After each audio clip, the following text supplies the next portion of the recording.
Bon matin, chers humains, j'espère que vous allez bien. Bienvenue pour un 11e épisode du balado des bulles familiales. Ça fait longtemps que je voulais vous offrir cet épisode-là. On va aller à la rencontre de la directrice Sandra de l'organisme POSA à Chambly.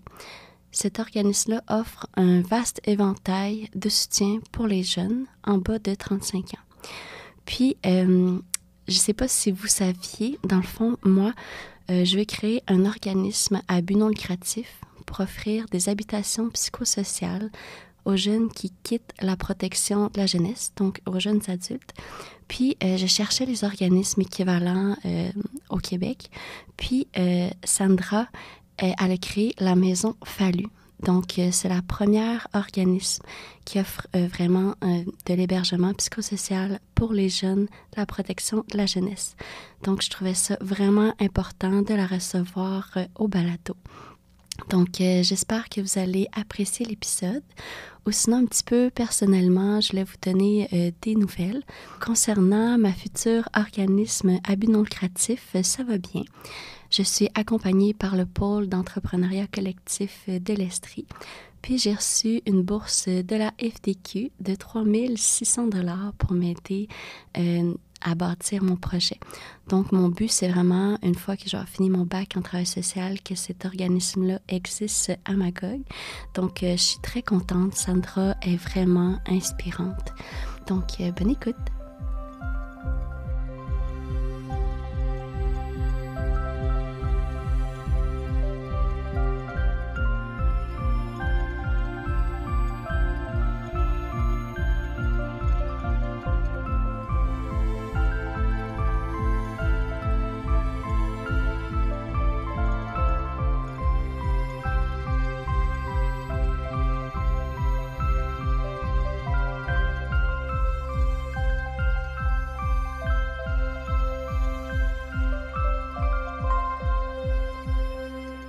Bon matin, Sandra. Bon matin.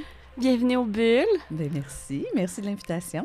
Bien, merci à toi d'avoir accepté puis d'être venue en personne. Je trouve ça vraiment important, moi, que ça soit en personne. Bah, c'est toujours le fun, de toute façon. C'est quoi, 1h30 de route, là? Puis pendant ce temps-là, je règle plein de dossiers par téléphone. C'est bien correct. Ouais, c'est ça qui est cool avec le Bluetooth. On peut quand même avancer nos dossiers. Là. Exact. Merveilleux. Bien, c'est ça. Toi, dans le fond, tu es la directrice de la Maison Fallu. Oui. En fait, je suis directrice de l'organisme POSA qui chapeaute la Maison Fallu. OK. C'est, dans le fond, moi, je t'ai rencontrée parce que, je te l'avais dit, je voulais créer un organisme à but non lucratif pour les jeunes de la DPJ. Oui. Puis je cherchais à Québec, au Québec, y avait-tu déjà quelque chose qui existait dans ce sens-là? Puis toi, t'es la première au Québec qui soutient vraiment des habitations psychosociales pour la clientèle expressément des jeunes de la DPJ. Là. Exactement. Il y a plusieurs organismes jeunesse. Il y a les auberges du cœur, tout ça, qui accueillent les jeunes, mais ça va être des jeunes de tout horizon. Là. Nous, on voulait vraiment qu'il y ait une similitude puis un service qui est donné exclusivement aux jeunes qui doivent quitter la DPJ à 18 ans. Mais c'est ça qui est beau, c'est innovateur, t'étais la première, j'ai trouvé ça tellement inspirant. Puis tu veux-tu me parler un peu de toi? Toi, c'est quoi ton background? Tu étudies en quoi? Puis aussi, tu peux me parler de ton organisme, parce que la Maison Fallu, c'est comme une branche, mais tu as aussi plein d'autres services, justement, là, dans ton organisme. Oui, j'ai comme 7 organismes en un organisme. C'est donc, ça? Effectivement, on a plusieurs branches. Moi, je suis originaire du sud-ouest de Montréal, Pointe-Saint-Charles, Saint-Henri, Verdun. Donc, c'est des quartiers très, très pauvres. Là. Okay. Donc, souvent, on disait qu'il n'y avait pas de fromage sur le craft dinner. C'est une blague, là. Mais non, c'était très difficile. Ma maman monoparentale exclusive. Donc, c'était pas évident pour ma mère. Elle avait moi, elle avait mon frère, mais malgré le peu qu'on avait, elle passait son temps à aider les enfants du quartier. Ah oui. Donc, souvent, elle faisait à manger une grosse batch de macaroni chinois. Puis elle disait, invitez vos amis. Mais c'est comme si elle choisissait les amis qu'on devait inviter. Puis plus tard, je me suis rendu compte que c'était les amis qui étaient les plus pauvres ou que probablement, elle savait qu'il restait plus grand-chose dans leur propre garde-manger. Oh, wow! C'était peut-être que le côté communautaire me vient un peu de ça, je sais pas, mais Bref, j'ai grandi là, puis je voulais devenir intervenante, OK. en fait. Déjà, quand tu étais jeune, tu savais? Oui, je voulais devenir intervenante. Mon frère avait été placé en centre jeunesse. J'avais vu c'était quoi des centres jeunesse. Puis je voulais vraiment faire ça. Fait que j'ai voulu aller dans ce domaine-là, mais à l'époque, là, c'était un petit peu contingent. Ça fait 30 ans de tout ça. C'était pas évident. Il n'y avait pas beaucoup de place, pas tant de cours que ça.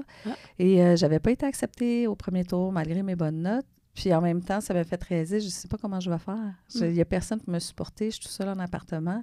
Comment je vais faire tout ça? Fait que je dis, bon, je vais faire un parcours atypique, je vais faire un DEP en quelque chose pour m'aider à travailler, puis je retournerai au cégep plus tard. Donc, j'ai fait un DEP en coiffure. OK. Parce que c'était ça. Tu étais une fille à l'époque, il y a 30 ans, tu allais faire coiffeuse. Oui, ou esthéticienne. Ou esthéticienne, c'est ça. Donc, j'ai fait ce DEP-là. J'ai travaillé un petit peu à Montréal. Je suis déménagée en Colombie-Britannique. J'ai travaillé un peu là. Je suis revenue, puis j'ai rencontré le père de mes enfants, qui lui est antiquaire. OK. Il travaillait dans la boutique de son frère. Il s'occupait des luminaires. Et il a voulu ouvrir sa boutique, mais il ne parlait pas anglais à part dire « OK, thanks, bye-bye, 100,000 ». Yes, C'était no pas mal toaster. ça. Oui, yes, no. Donc, il m'a demandé de travailler avec lui. Donc, on a ouvert la boutique ensemble. On est restés ensemble pendant 16 ans. Il est venu une séparation, mais 2 merveilleux enfants. J'ai commencé à travailler pour un ami. Quand on s'est séparés, il fallait que je fasse autre chose. J'étais plus en antiquité. Donc, j'ai décidé d'aller travailler pour un ami qui avait besoin d'une gérante pour sa boulangerie. C'est le garde-manger de François à Chambly. OK. Et puis, j'ai travaillé. J'ai dit, c'est juste temporaire le temps que je décide de ce que je veux faire. Puis, je suis toute seule avec mes enfants tout petits. Ultimement, le père de mes enfants est retourné vivre en France, donc parce qu'il est natif de la France. Okay. Donc, j'étais pas mal tout seul à gérer beaucoup de choses à mon tour. Et j'ai dit, c'est pas longtemps parce qu'avec le salaire que j'avais, je m'en sortirais pas. Mais c'est finalement, le pas longtemps, il a duré 2 ans. OK. Ensuite, le maire de la ville est venu me voir et dit, je vois que tu aides beaucoup de monde, tu es toujours partout pour aider. Il dit, tu as un grand cœur, tu devrais venir dans mon équipe comme conseillère municipale. Ah oui. Je suis conseillère municipale, je connais rien à la politique. Il dit, ben Sandra, tu as une grande écoute puis tu es humaine. Puis si tu n'es pas humain, tu n'as pas d'affaires en politique. OK. Tu dois être là d'abord pour les humains, puis tu travailles déjà gratuitement. Il dit, en plus, là, tu vas peut-être avoir un meilleur salaire. Ah, wow. Fait que je dis, pourquoi pas? Il est allé te chercher. Oui. Puis, j'ai gagné mes élections. Mon premier 4 ans. Le deuxième, je les ai pas eus. Okay. Pas que j'avais pas fait un bon travail, mais la politique, c'est ça. C'est que quand les gens sont contents, ils sortent pas trop. Donc, quand on a regardé un peu les votes, après, on a vu que tous nos sympathisants n'étaient pas trop sortis parce qu'ils n'étaient pas fâchés, ça va bien, tout ça. Donc, quand ça va bien, allez voter. Ouais, c'est ça. Et puis, donc, c'est ça. Bref, j'ai pas eu un mandat renouvelé, mais tout le long de mes 4 ans, on m'avait assigné aux organismes communautaires en tant que conseillère municipale. Donc, être le pôle entre le politique de la ville et les organismes municipaux qui avaient beaucoup de demandes. Et puis, donc, j'étais déjà un petit peu dans le domaine et j'étais sur un conseil d'administration d'une clinique jeunesse qui se trouvait dans les murs de l'organisme Posa Source des Monts. Oh, wow. Et donc, quand j'ai pas été renouvelée, mes élections n'ont pas été renouvelées, j'ai pas regagné mes élections, la directrice de POSA m'a téléphoné en me disant, écoute, moi, je quitte mon poste parce que je suis déménagée loin puis il y a un poste plus près de chez moi. On m'a demandé qui on verrait là, puis moi, je te vois toi. Mais c'est toi qui dois venir là. J'ai fait comme... mais beau, ça. Ça descend du ciel, merci mon Dieu. Je dois avoir fait quelque chose de bien. Mais c'est toi, justement, toute ton empathie, ton écoute, puis ça l'illumine, puis les gens, ils te voient, puis ils te reconnaissent, puis ils vont te chercher, ils te veulent, là, tu sais, c'est beau. Oui, c'est une belle gratitude, vraiment, que j'avais. Puis j'ai dit, OK, mais je dis, écoute, moi, je me fais opérer au cœur dans 2 semaines, là. Ça va me prendre minimum une autre semaine pour m'en remettre. Donc, j'ai pris les rênes de Posa Source des Monts 1 semaine après ma chirurgie. Puis, ça a été beaucoup de travail parce que la directrice avait fait un bon travail. Il devait relever beaucoup de défis financiers, ce qui a été fait. Quand je suis arrivée, il y avait pas de dette. Ça allait quand même bien, mais il y avait presque plus d'employés. Okay. Puis, la clinique était peut-être pour fermer, manque de fonds, sauf qu'on n'avait plus de dette. OK. Donc, moi, j'ai repris ça, puis il a fallu comme reconstruire. Mais heureusement, comme elle avait fait un très bon travail, mais j'ai pu reconstruire sur des bases quand même solides. Puis tu avais de l'expérience en gestion, puis justement côté municipal, puis tu connaissais beaucoup de monde, puis beaucoup de monde te connaissait. Fait que tu avais comme les bons ingrédients justement pour mettre ça sur pied. Bien, je pense que oui. Je pense qu'ils ont reconnu, ils ont dû reconnaître ça, puis ils se sont dit, bon, on va laisser la chance au coureur, puis on va voir Sandra où est-ce qu'elle est capable de nous amener. Puis jusqu'à maintenant, je suis quand même contente de mon travail. J'adore mon travail. J'ai une équipe incroyable, j'ai un conseil d'administration incroyable. Pour vrai, c'est un bonheur aller travailler. C'est pas toujours facile parce que l'organisme communautaire, hein, on est sous-financé, évidemment. On cherche tout le temps. Tu sais, moi, je reçois... Pour tout l'ensemble de l'offre que je vous expliquerai, là, je reçois 200 000 du PSEC environ par année pour le salaire de 11 employés. Fait qu'il faut être innovant, il faut sortir de la boîte, comme on dit, puis trouver des nouvelles façons, puis essayer d'être un peu... puis en même temps, il faut donner le meilleur service possible. On aide quand même l'année passée, on a aidé 2800 jeunes. Quand même. À travers tous nos services. C'est quand même beaucoup, là. En fait, c'est pas juste Chambly. On a 8 villes. C'est le territoire du CLSC Richelieu. OK. Donc, on a de Carignan jusqu'à Saint-Césaire. Donc, OK, on quand même. 8 villes. Ouais. Quand même, OK. Puis, veux-tu me parler de l'organisme? C'est quoi toutes vos branches, votre clientèle cible? C'est quoi que vous faites? Oui. En fait, POSA, Source des Monts, POSA veut dire Porte ouverte sur l'avenir. OK. Donc, c'est un organisme jeunesse qui lutte à l'exclusion sociale et la pauvreté dès 35 ans et moins. Donc, ça, c'est dans le flou de l'univers. Pour la moyenne des gens, ça ne veut rien dire. Donc, plus concrètement, on a une clinique jeunesse. Okay. Donc, pour tout notre territoire, on a un médecin, une super infirmière, une infirmière. Ces 3 personnes-là, en plus du travailleur social, nous sont comme fournies par le CIS. Wow. Donc, c'est une entente qu'on a avec le CIS pour pouvoir avoir ces professionnels-là dans notre clinique. Et nous, on gère l'adjointe administrative qui gère toute la clinique. C'est nos locaux. En fait, c'est la seule clinique jeunesse au Québec qui émane du communautaire et qui est gérée par le communautaire. Wow. Mais avec une collaboration, bien sûr, du CIS pour ce qui est des médecins et des systèmes informatiques. Wow. Donc, c'est une belle collaboration, comme quoi ça se peut que le communautaire puis Ben oui. Le fonctionnaire travaille ensemble. Ben oui, c'est ça le but. C'est ça le but. Là. Exact, c'est donner du service à la population. C'est ça. Puis, nous, on travaille surtout en ITSS, là, santé mentale aussi, prévention de grossesse. Donc, on travaille beaucoup en amont en prévention. Okay. Bien sûr, ils vont dans le curatif aussi, là, quand quelqu'un a un diagnostic. Mais voilà, avec le travailleur social en santé mentale, toxico aussi. Ensuite de ça, on a un autre service. C'est tous des services différents. Dans la même boîte, dans le même centre de jour, on a GFAN tous les jours. OK. Donc, GFAN tous les jours, nous, on offre des repas chauds aux enfants des 9 écoles primaires de la région qui sont démunis. OK. Donc, on en a, puis c'est pas tous qui nous font la demande, là. Il faut que la demande vienne soit de l'école, du parent, d'un travailleur social. Ça peut même être le bureau du député qui va nous demander un petit coup de main. OK. Donc, la façon qu'on fonctionne, c'est que nous, dans notre région, il n'y a pas de cafétéria là, dans les écoles primaires. Donc, c'est un service traiteur qui va venir à l'école. Le parent reçoit une feuille avec tous les repas de la semaine, les menus, le choix menu. Là.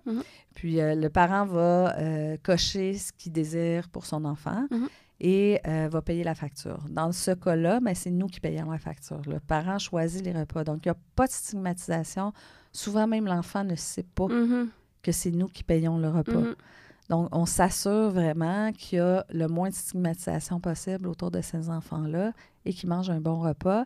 Puis, si l'enfant est un enfant, ce qu'on appelle marcheur, c'est-à-dire qu'il ne dîne pas à l'école, il dîne chez lui, bien, il peut toujours venir tout de suite après l'école, il vient au service dîneur, prendre sa boîte à lunch, puis il peut la ramener chez eux au Péraline. Wow. OK. Donc, on s'assure que ceux qui en ont le plus besoin immédiatement puissent avoir des repas. Puis vous fournissez ça du lundi au vendredi à chaque jour de la semaine? Ça dépend. Souvent, c'est de 3 à 5 jours semaine. En ce moment, on est 3 parce que la personne qui s'occupait à temps plein de ramasser des sous, parce que dans ce volet-là, ce qui est le plus difficile, c'est ramasser des sous. OK. C'est un bénévole à temps plein, mais là, il est à la retraite. Là. Okay.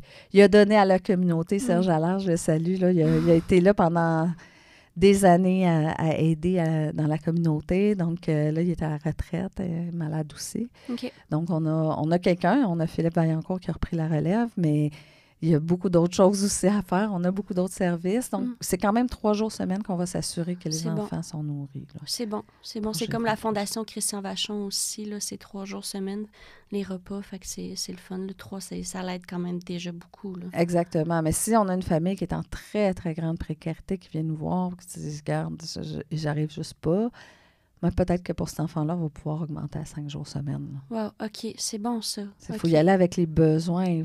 C'est sûr qu'on est restreint par des budgets. On aimerait pouvoir en donner plus. Mais comme dans tout, on est restreint par des budgets. OK. Puis on ne peut pas augmenter les salaires. On ne travaille pas avec des boîtes, on travaille avec des humains. On ne peut pas dire « Ah, j'augmente le prix de mes items, puis je vais monter mes salaires, puis je vais donner plus de repas. » C'est des humains, c'est pas des boîtes. C'est ça, c'est pas une entreprise privée, puis le but, c'est de faire de l'argent. Là. Exactement, exactement. Fait aussitôt qu'on a des sous, ben, on a des besoins, on les injecte dans les besoins, c'est automatique. Là. OK, wow. Fait que c'est beau. Fait que le volet, justement, ITSS santé, le volet alimentation. Oui, on a le travailleur de rue. En fait, j'aurais même dû commencer par le travail de rue parce que c'est le service ultime de notre organisme. C'est les travailleurs de rue qui vont à la rencontre des gens. C'est eux qui sont en contact avec les personnes les plus démunies souvent. Donc, qui les accompagnent. Je pense que de plus en plus, les gens savent qu'est-ce que le travail de rue. Travail de proximité, c'est ça? Oui, c'est un travail de proximité qui va directement dans la rue. On est avec des associations. On ne s'improvise pas une boîte en travail de rue. Ça fait 24 ans qu'on est là. Moi, je suis membre du conseil d'administration, justement, du regroupement des travailleurs de rue de la Montérégie. Puis, on essaie le plus possible de faire reconnaître le beau travail que les travailleurs de rue font. Mais oui. Sont souvent les salaires les moins bien payés en intervention. Mais ceux qui vont dans la rue, qui vont dans le froid l'hiver, qui vont dans la chaleur l'été. Donc, ils font un travail extraordinaire, les travailleurs de rue. Puis, c'est souvent eux qui vont emmener les jeunes vers nos services. Donc, on a ce service-là aussi. On a le programme PAUSE, qui est Porte ouverte sur l'emploi. OK. C'est un programme d'insertion socio-professionnelle.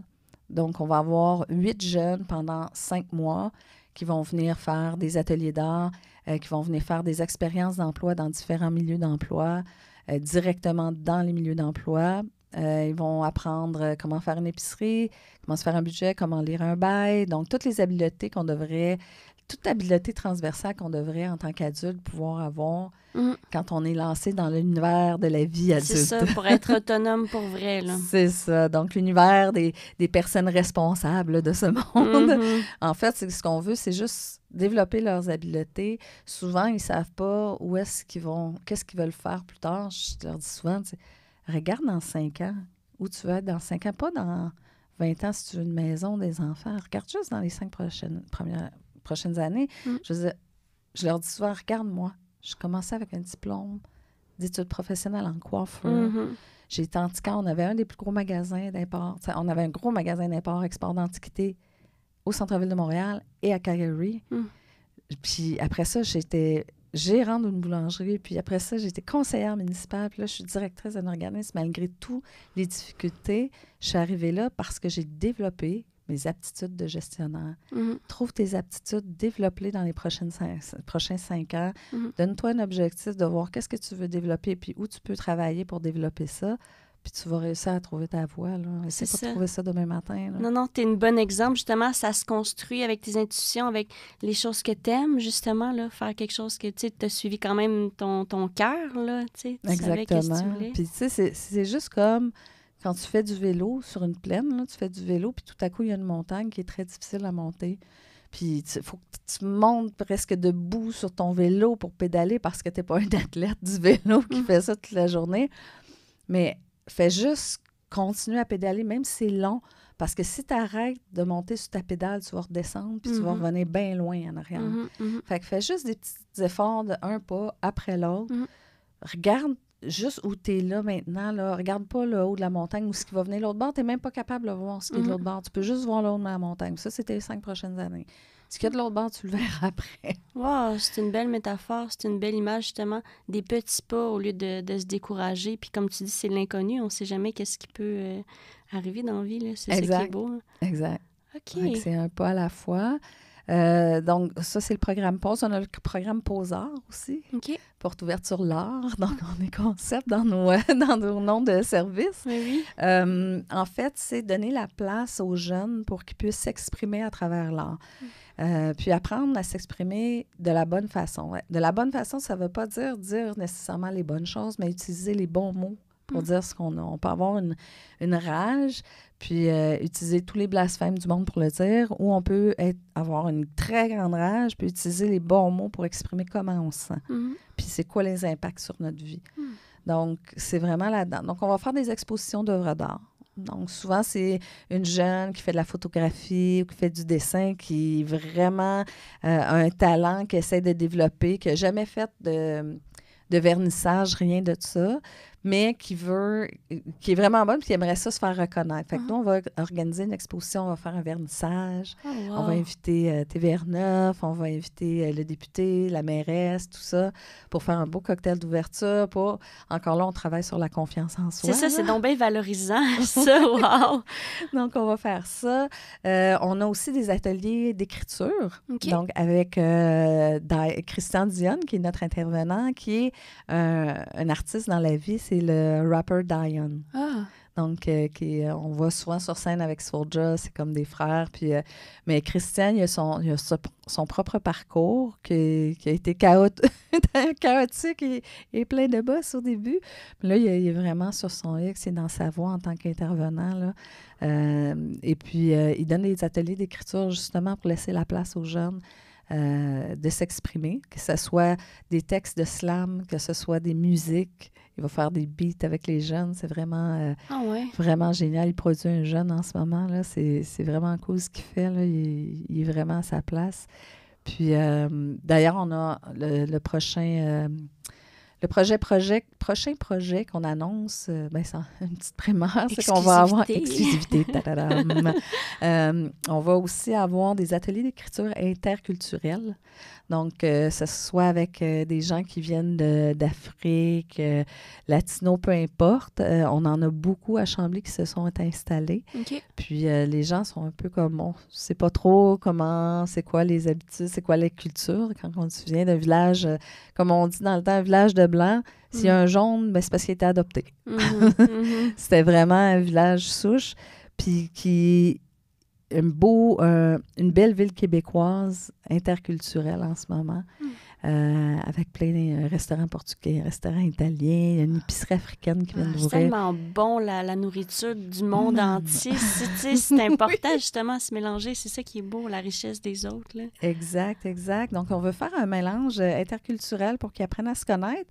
Donc, le but des ateliers d'écriture qu'il va y avoir là, pour 2025-2026, ça va être vraiment de amener les jeunes, tu sais, moi, quand je t'ai vu arriver, j'ai eu telle crainte, finalement, j'ai appris à te connaître, ou voici comment ça se passe chez nous. Puis l'autre va dire, mais moi, quand j'ai quitté mon pays, voici qu'est-ce que j'ai quitté, voici comment je me suis sentie quand j'ai été ici, comment j'ai été accueillie. Donc, c'est vraiment des chansons qui vont être interculturelles et qui vont, les beats et la production vont être faits par Christophe Martin. OK. C'est lui qui fait les beats à Soulja, tout ça. Donc, on est vraiment, vraiment choyés de l'avoir dans ce projet-là. Ensuite de ça, on va avoir des cours de danse africaine interculturelle aussi. On a aussi, dans le programme Posant, on a ça s'en vient incessamment. Là, j'attends juste la platine, la console. On va offrir des cours de DJing en collaboration avec le Loop.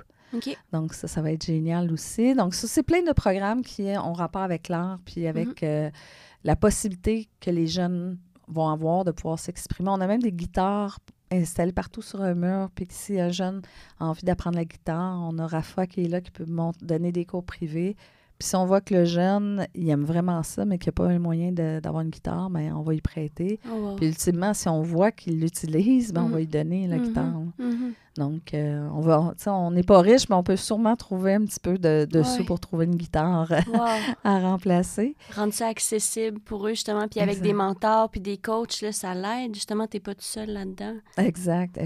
Puis, on a des programmes jeunesse aussi qui sont divers. Un jeune peut arriver puis dire à Francine, notre coordonnatrice aux activités jeunesse. « Ah, moi, j'aimerais ça faire une fête de quartier. » OK, parfait. On va commencer par regarder qu'est-ce que tu as envie de faire.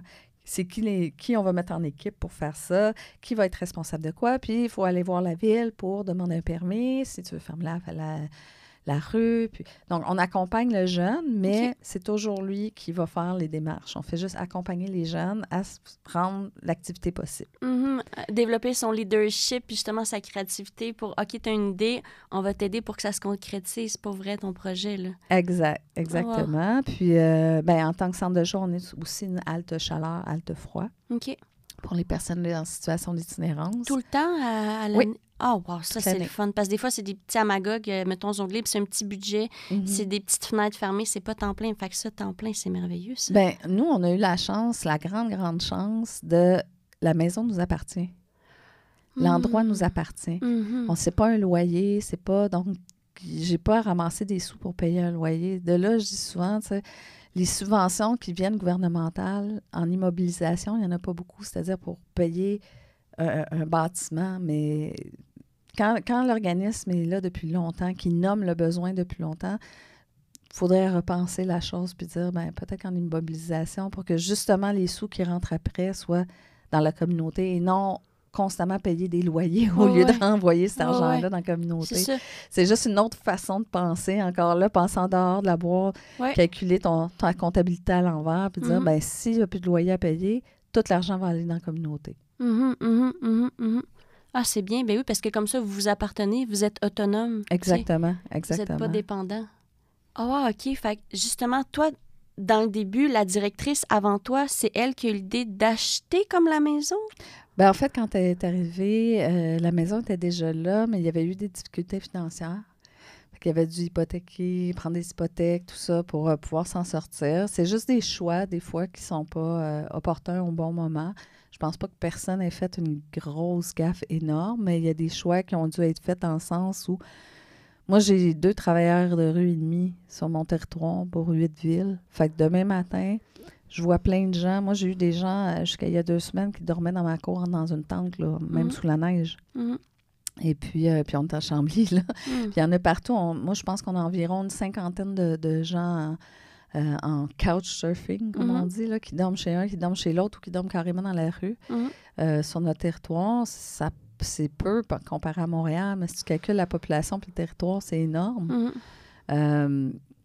Faut agir, il faut prendre des décisions des fois. Fait qu'il y a des décisions peut-être qui ont été prises de, écoute, là, on n'a pas le choix, le besoin est là, on va aller chercher des sous puis on va le faire parce que les sous ne descendent pas.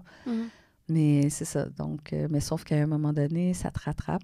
Et puis, Marie-Josée, l'ancienne directrice, elle a redressé ça financièrement, mais on a dû écraser certains services. Donc, ça a été de remonter tout ça.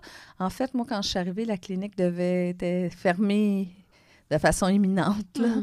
Et puis, on avait un coordonnateur, un travailleur de rue à Chambly et un à Saint-Jean, puis on devait couper celui de Saint-Jean parce que c'est trop loin de notre territoire de base. Là. On a été annexé à la Source des Monts parce que c'était POSA qui a été annexé à la Source des Monts il y a plusieurs années. Puis on avait repris ce territoire-là, mais visiblement, tu ne peux pas être sur deux territoires si tu n'es pas solide financièrement déjà en partant, si tes services ne sont pas déjà solidement implantés puis établis.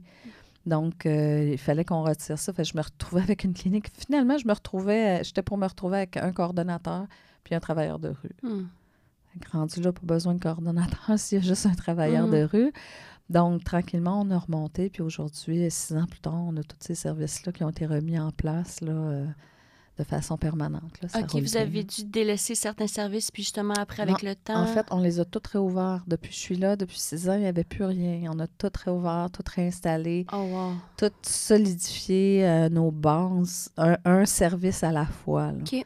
Puis le dernier qu'on a ouvert, c'est la maison Stéphane Fallu, là, il y a 2 ans. Oui, c'est ça. Fait que c'est tous les services à date, tu les as tous énumérés, la maison POSA, puis là... Explique-moi ça, de comment que ça a parti, parce que là, justement, il y avait beaucoup de services. Puis comment tu as fait, wow, je vais créer un autre service, il manque quelque chose, là? Mais en fait, il faut savoir qu'à Chambly, géographiquement, Chambly a le plus gros centre jeunesse de la Montérégie. OK. Donc, on a beaucoup de jeunes fugueurs. On a beaucoup de jeunes aussi qui sont juste en sortie, qui sont au centre, mais qui ont des droits de sortie. OK. On a des jeunes qui venaient utiliser tous nos services. Puis moi, tous les 3 mois, j'ai mes coordonnateurs qui me donnent un compte-rendu, si on veut, un rapport de ce qui s'est passé dans les 3 mois dans leur service. Donc, moi, j'étais dans mon bureau, je lisais ça, puis j'ai dû aller à ma voiture chercher quelque chose. Puis en allant à ma voiture, je réfléchissais, puis j'ai eu comme un flash de dire, Caroline, il y a plein de jeunes que je reconnais dans leur rapport. C'est tous des jeunes du centre jeunesse ou qui ont déjà, sont adultes, là. Puis je sais qu'un tel, le numéro 1, le numéro 42, je dis numéro, on les numérote pas, c'est juste parce que je veux pas nommer leur nom, ni même la première lettre de leur nom. Mais ce jeune-là, il était en centre jeunesse.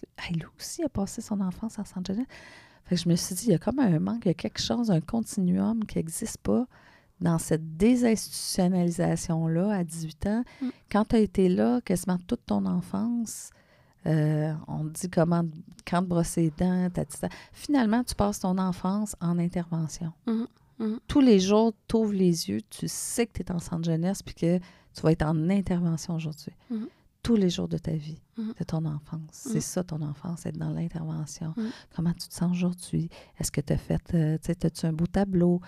Mais juste d'ouvrir les yeux et être ensemble, déjà là, tu sais que tu es dans un mode d'intervention. Donc, là, du jour au lendemain, tu la voulais, ta liberté, mais qu'est-ce que tu vas en faire de ta liberté? Puis comment tu vas ressentir ça? Il y a beaucoup de jeunes qui veulent encore un encadrement, mais il y en a qui n'en veulent pas non plus. Mais ce que tu veux puis ce que tu as besoin, c'est 2 choses. Puis trop d'encadrement, ça étouffe. Quand tu n'en donnes pas assez, tu sautes par-dessus la clôture. Tu sautes par-dessus la clôture. Puis quand tu en donnes trop, tu vas la défoncer. Fait que l'idée, c'est de trouver un juste équilibre. Puis je pensais à ça, je m'en allais à ma voiture, puis je voyais mon voisin qui était en train de travailler dehors, là. Puis moi, j'étais déjà rentrée dans sa maison parce qu'il fait des ventes de garage. Viens voir, j'ai des manteaux pour tes jeunes. Puis là, super fin, le couple.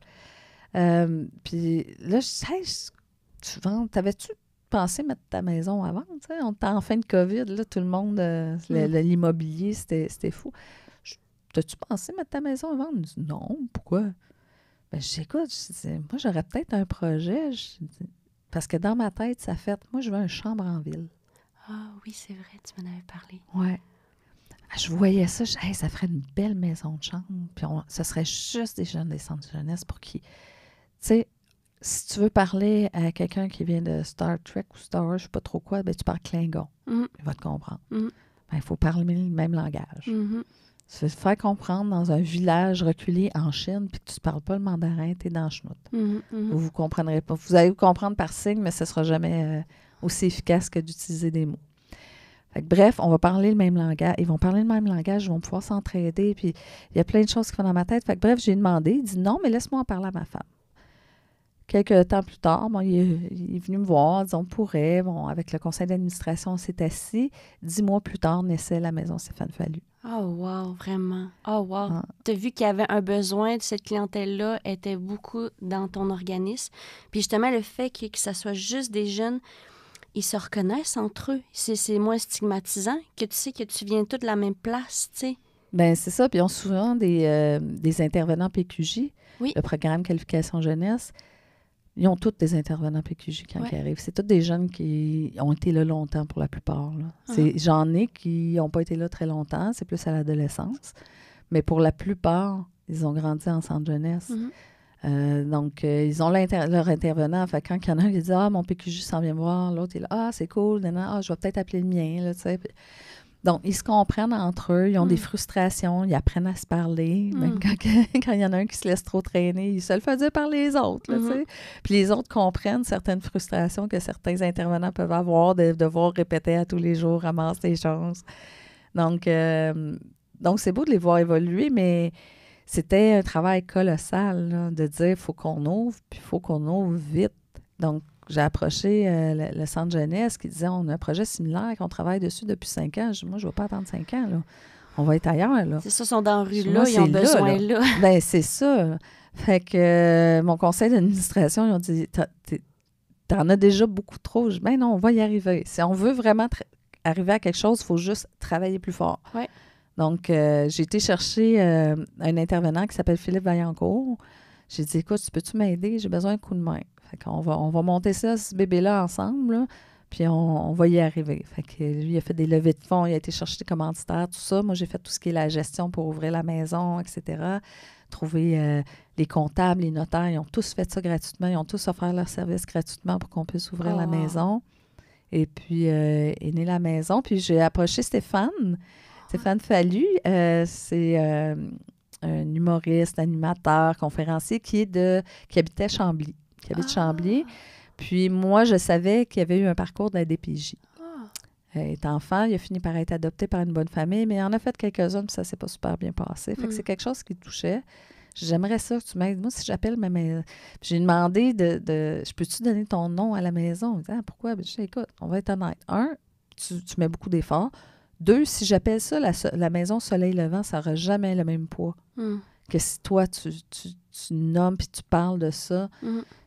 Fait que là, il a dit, écoute, c'est quelque chose qui est concret pour moi, ça me touche, puis je veux en parler, puis je veux m'impliquer. Puis finalement, le concept, on l'a eu, on l'a travaillé ensemble, tout ça, du début, puis avec Philippe, puis le conseil d'administration. Fait qu'on a créé ça Quand on a ouvert, c'était pas facile.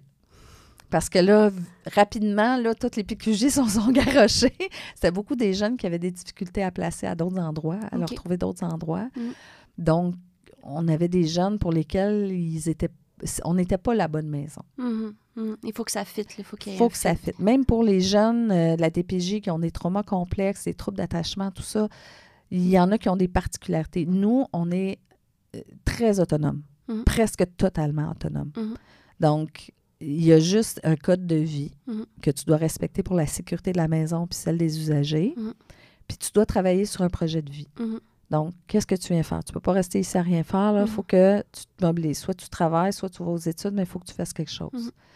Donc, ça pourrait même être aussi pas banal, mais c'est parce que tout est important. Ça dépend du jeune, mais je veux retrouver mes parents. Moi, je veux faire ces démarches-là, ou je veux déménager en Afrique, aller faire de l'aide humanitaire. OK, mais mets-toi des sous-côtés, commence à approcher. T'sais. Donc, on l'accompagne à ce qu'ils prennent. Puis c'est comme ça dans tout l'organisme, dans tous nos services. L'idée, c'est que ce soit jeune qui décide, puis qui prenne le pouvoir sur sa propre vie, puis qui fasse les choses. Puis nous autres, on est là pour les accompagner. Qui avance vers quelque chose qui le motive, peu importe c'est quoi, mais qui avance vers quelque chose. Là. Exact. Qui ne reste pas stagnant parce que, comme en vélo, tantôt, ils vont descendre la montagne, puis en bas de la montagne, c'est la rue. Oui, puis quand tu bouges plus sur ton vélo, il tombe. Il faut que tu pédales pour qu'il reste en équilibre. Exact. Même si c'est pas rapidement, même si c'est pas un sprint, fais juste continuer tranquillement, puis tu verras rendu en haut de la montagne ce qu'il y a de l'autre part. Commence là, l'anxiété, on va la laisser de côté. Là. Regarde ce que tu peux voir, puis on verra ce que tu vois pas après. Là, puis plus tu vas te rapprocher du sommet, plus tu vas voir tranquillement ce qui s'en vient de l'autre bord. C'est ça. Bien correct. C'est ça. Tu vois des gains à force à un moment donné, ça peut être long, mais quand tu vois les gains, là, que tu es fier de toi. Exactement. Ben c'est ça. Puis comme c'est eux qui ont décidé, eux qui ont choisi le parcours qu'ils veulent, c'est beaucoup plus gratifiant que si on se le fait imposer. Fait que la maison, s'ils veulent rentrer à 2 h du matin, ils rentrent à 2 h du matin. Moi, il n'y a pas de couvre-feu. S'ils veulent boire une bière en écoutant le hockey tout ensemble, tant que ça ne dégénère pas, j'ai aucun problème avec ça. Là. Ils n'ont pas le droit de fumer dans la maison, mais s'ils veulent aller fumer dehors, là, en arrière, il y a des cendriers. Là. Comme dans la famille, quand tu as, mettons, des ados chez vous, exactement. C'est la vraie vie. Nous, on veut qu'ils s'enfargent même un peu. C'est pour ça qu'on leur donne autant de liberté. On veut qu'ils fassent des essais-erreurs pendant qu'ils ont un filet de sécurité. C'est ça. Puis, il n'y a pas de bonne ou mauvaise façon de travailler avec le jeune. Ça dépend du jeune. Il y a un jeune qui est arrivé, là, comme je dis au début, on a eu des difficultés parce qu'on ne connaissait pas les jeunes. Ça a ouvert rapidement.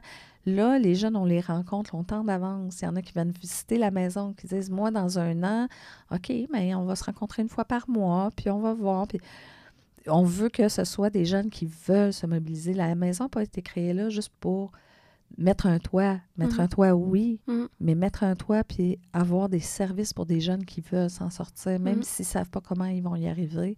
Ils ont un projet, ils veulent faire quelque chose. Donc, c'est vraiment pour ça que ça a été créé. Puis là, on veut agrandir la maison. Oui. Puis on veut pouvoir recevoir des jeunes filles. Parce que là, la maison, il y a 6 chambres. 6 garçons. 6 garçons, c'est ça. Exactement. Donc, on a 6 garçons. Et puis, c'est ça. En avril, là, on commence là, nos demandes de financement. Là, tout va très vite. Ça va à une vitesse, la lumière.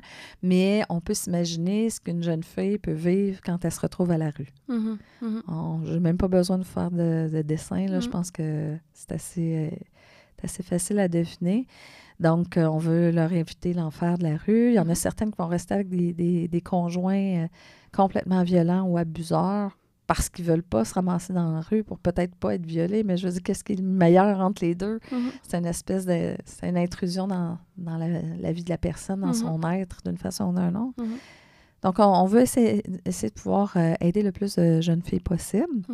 Et normalement, on devrait faire la première pelletée de terre en avril, puis ouverture en septembre. Oh, wow! C'est donc bien le fun. C'est ça, c'est concret. Toi, tu es sur le terrain, organisme à but lucratif. Comme tu dis, la DPJ, ils ont des idées, 5 ans, mais là, toi, tu te mobilises vraiment, là.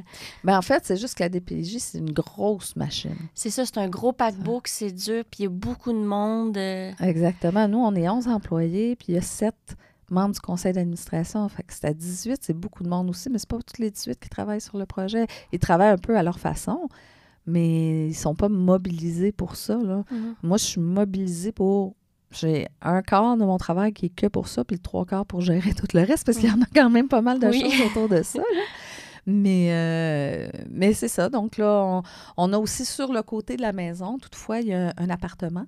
Oui. Puis dans cet appartement-là, j'ai un intervenant qui vit là. Oui, pour les gars. Exactement. Ouais. Et ça sera pour les filles aussi, si jamais il y a quelque chose la nuit, qu'il arrive quelque chose, ils peuvent toujours faire appel à cette personne-là, si jamais il y a une urgence. Mais on va aussi avoir une intervenante fille, qui va être appelée à travailler avec les jeunes. Là. On fait des suivis avec les jeunes, tout ça. OK. Donc, tu sais, c'est où ton plan? Qu'est-ce que tu as besoin? Comment tu t'es senti? Là? Puis, on a aussi Francine, une de nos cordeaux, qui va faire à manger avec les jeunes le mardi soir, qui a du plaisir. Puis, Christian, le jeudi soir, pour peut-être aller s'entraîner avec les jeunes. Ultimement, il va y en avoir d'autres qui vont aller. Puis, l'idée, ils savent, c'est pas de faire de l'intervention avec les jeunes, c'est juste manger puis jouer au Monopoly. Temps, créer des liens, être là pour vrai. C'est ça, avec un adulte significatif qui n'est pas là tout le temps dans l'intervention. Ils ont passé leur vie là-dedans. Peux-tu leur donner un break? C'est ça. On peut juste leur donner de l'attention, un peu d'attention, de bienveillance puis d'amour. Ouais. Moi, il y a un jeune qui est arrivé, il était complètement déboussolé. Il n'avait pas dormi la nuit, il était stressé. C'était la première fois en dehors du centre. Il a grandi en centre jeunesse. Puis, il y avait des difficultés qui faisaient que les familles d'accueil, ça ne fonctionnait pas. Donc, la première nuit qu'il a dormi en dehors, là, c'était stressant. Puis, le lendemain, je l'ai vu, puis il était tout fatigué. Tu veux-tu un câlin? Il m'a regardé, il dit, t'as le droit? Il était en centre, ils n'ont même pas le droit de mettre la main sur mon épaule. Quelle carence affective. Je comprends, parce qu'il peut y avoir des poursuites, mais il y a un cadre qui peut être fait. Je dis, regarde, moi, il y a une caméra ici, là. Puis je dis, on n'est pas tout seul, là. Il y a plein de monde dans la maison, là. Tu sais, tout le monde était dans la cuisine, ça ferait, mais on n'était pas tout seul dans la pièce. J'en ai pas tout seul, puis il y a une caméra. Je pense pas que tu me poursuives en disant que je t'ai mis une main sur la fesse, là. Ça va faire. Donc, je t'en veux-tu ou t'en veux pas? Il dit oui, j'ai fait un câlin en le prenant par les épaules, puis il s'est mis à pleurer, puis il a dit merci, ça fait tellement du bien. Imagine d'où il faut qu'il parte. C'est ça. Dans sa carence affective pour arriver à avoir des bonnes relations saines avec les amis, avec le travail, avec une future copine. Ben oui. Donc, il y a beaucoup de travail à faire. Puis, c'est souvent, les jeunes de la DPJ ont souvent certains de ces caractères-là qu'ils ont en commun, troubles d'attachement, etc., qu'il faut travailler. Donc, c'est plus ça qu'on veut travailler que t'as-tu brossé tes dents, t'es-tu rentré à l'heure. T'as-tu fait tes devoirs? Ils commencent par s'aimer, là. C'est ça. Se valoriser, puis prendre leur propre place dans la société. Tu dis quelque part, c'est l'humain qui a décidé que c'était affreux, telle affaire ou telle affaire, mais est-ce qu'on est né pour ça? Est-ce qu'on n'est pas né pour ça? Qui a instauré que c'était pas correct les jurons dans la vie? Ouais. C'est l'Église. C'est l'Église. C'est pas la nature, c'est l'être humain qui a décidé ça. Puis c'est l'Église, c'est pas l'être humain, c'est des êtres humains qui ont décidé que pour être correct dans la société, tu sacres pas. Hey, nous, ça sacre. C'est des points d'exclamation, même des les intervenants, virgules. c'est ça. Même les intervenants, des fois, ils vont en lâcher un, puis ils me regardent, je dis, t'as tellement raison. Tu sais, c'est ça, juste vivre et laisser vivre, puis être authentique, là. Exact. T'sais, l'humain avec l'humain, pas un cadre puis un saut d'intervenant tout le temps. Là. Ben, c'est ça. Des fois, il faut lâcher un peu prise, lâcher l'intervention. Dire que, oui, il va s'enferger, oui, il va se faire mal, mais tu sais, un enfant qui est surprotégé, il ne faut pas qu'il ait mal. Ah, mon Dieu, le petit gars, il va lui briser le cœur. Je vais lui dire de ne pas être avec ce petit gars-là. Ben, imagine, mais qu'elle ait 30 ans, si elle n'a jamais fait face à quoi que ce soit. C'est ça. Parce que sa vie a été parfaitement dans une cage dorée. Moi, j'appelle ça des cages dorées de princes et de princesses. Si tu leur empêches de se faire mal, puis fait que tu veux pas qu'ils jouent à la tag parce qu'ils pourraient s'enfarger dans une poche terre, tomber à terre puis s'écraser les genoux, ben, ils vont pas apprendre à marcher puis avoir de l'équilibre. Ils vont pas apprendre à avoir c'est quoi mal. Ils vont pas... Ils sortiront pas de chez eux, ils vont avoir peur de tout parce qu'ils vont rien avoir affronté. Tu sais, la vie, là, c'est un peu... Il y a le docteur, comment il s'appelait déjà? Docteur Mayou. Oui. Le fameux docteur Mayou qui est si controversé, qui a dit une chose que j'ai trouvée très sensée un jour. Il a dit, les enfants, il dit, c'est comme sur une patinoire. Et tu leur mets des bons patins aiguisés. Tu leur donnes des bons outils là, pour qu'ils puissent bien patiner. Puis tu vas leur donner un casque, des protège-coudes puis des protège-genoux pour être sûr qu'ils ne se fassent pas trop mal. Tu sais, s'ils tombent, ça se peut qu'ils tombent, mais au moins qu'il y ait une certaine sécurité puis qu'ils comprennent c'est quoi, là, que c'est se mettre en sécurité. Mais il dit, après ça, là, lâche-les lousses à la patinoire. Laisse-les expérimenter des pirouettes. Laisse-les essayer de patiner. Oh, patine pas par en arrière, tu pourrais tomber sur quelqu'un. Non, inquiète-toi pas. La première fois qu'il va bumper quelqu'un, il va apprendre à retourner sa tête pour regarder s'il n'y a pas quelqu'un en arrière. Donc, je dis pas de laisser un enfant de 2 ans prendre une fourchette et la rentrer dans le plug, mais, tu sais, donc, tu le laisses aller sur la patinoire, tu laisses expérimenter la vie, mais autour de tout ça, là, il y a une patinoire, il y a une bande, OK? Puis ça, cette bande-là, c'est le respect de soi et le respect des autres. Cette bande-là est infranchissable. Tu pourras faire tout ce que tu veux dans la vie tant que tu ne te manques pas de respect et tu ne manques pas de respect aux autres. Fait c'est pas mal ça. Les jeunes, on veut qu'ils expérimentent, on veut qu'ils essayent des affaires. Il y a un minimum de cadre, comme je dis, qui est pour sa sécurité, la sécurité de la maison puis celle des autres. Mais après ça, tu sais, faudrait dire de ne pas se coucher trop tard parce que demain, il commence une nouvelle job. Non. Tu peux les suggérer, mais tu ne peux pas l'obliger. Tu peux dire, hey, Coco, oublie pas, je dis ça de même. 6 heures demain matin, là, moi, je serais fatiguée, mais tu fais bien ce que tu veux à ton âge. Tu as plus de résilience. S'il ne se lève pas le lendemain matin, là, puis qu'il passe sa job, il y a un loyer qui s'en vient. Là. Tu vas faire comment? Moi, je trouve autre chose. Et là, il se rend compte que, malheureusement, les jeunes de la DPJ, ils ne sont pas facilement embauchés. C'est pas vrai. Manque de pénurie, là, c'est plus... Pas pour tous, là. Il y a des corps de métier qui ont des vrais gros manques de pénurie. Mais aujourd'hui, on aime mieux pas engager quelqu'un, fermer un service ou faire venir quelqu'un d'ailleurs pour faire une tâche plutôt que de devoir investir dans des gens, puis du temps. Puis ça se peut qu'ils arrivent en retard. Puis il va falloir que j'y montre comment. Mais ces jeunes-là, c'est souvent ça. C'est des jeunes qui ont besoin. Puis on dirait que moi, tous les jeunes qui cherchent de l'emploi, là, c'est tous ceux qui sortent de la DPJ. Mon Dieu, qui ont de la misère à se trouver. Il faut leur faire confiance. Ils ont besoin d'un peu d'accompagnement, mais faites-leur donc confiance. C'est eux autres qui vont travailler pour ta retraite plus tard. Tu penses que tu payes ton salaire, tu payes ta retraite? Là? Non. Ta retraite est investie ailleurs. C'est eux qui, quand ils vont cotiser à leur retraite, qui vont être en train de payer la tienne. Tu as tout intérêt à ce qu'on ait une société qui est éduquée. Puis si c'est pas l'éducation universitaire, c'est pas grave, mais qui est éduquée dans... On se lève puis on va travailler. Puis ça s'apprend jeune aussi, mais si on était ensemble toute leur jeunesse, tu sais, moi, j'ai travaillé dans un champ en campagne à 12 ans. Mais tu sais, j'ai appris là.